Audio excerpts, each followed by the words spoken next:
Amid escalating tensions in the Middle East, Turkish President Recep Tayyip Erdogan has accused Western nations of applying double standards.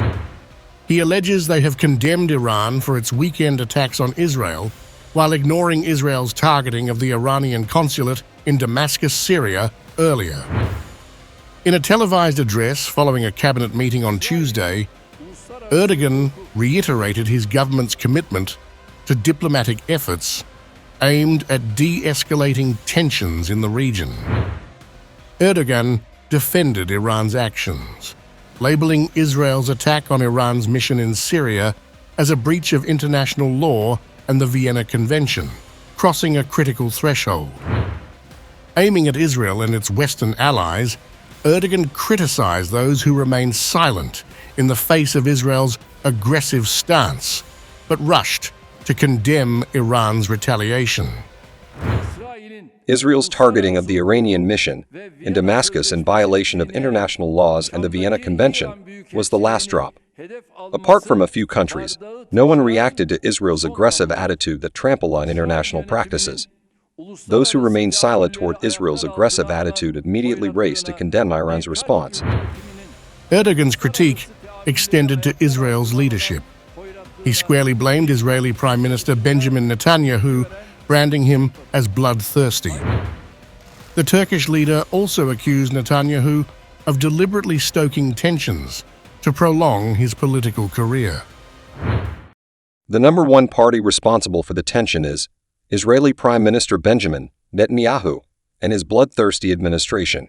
We believe that any statement that does not recognize this truth will be of no use to efforts to reduce the tension. Netanyahu risks the lives of both his own citizens and the people of the region in order to extend his political life.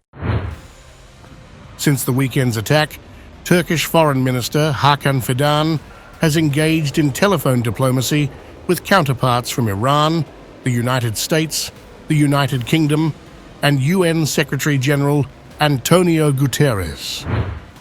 On Sunday, Turkey called for an end to the escalation in the Middle East following Iran's attack on Israel, warning of the potential for a regional war. This follows Iran's launch of over 300 drones and missiles at Israel on Saturday.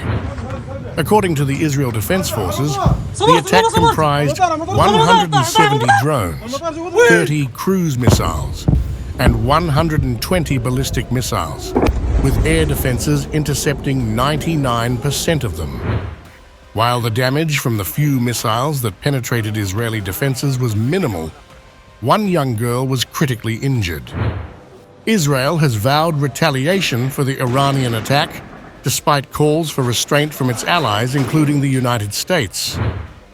Netanyahu, however, remains resolute, asserting, "We will make our own decisions."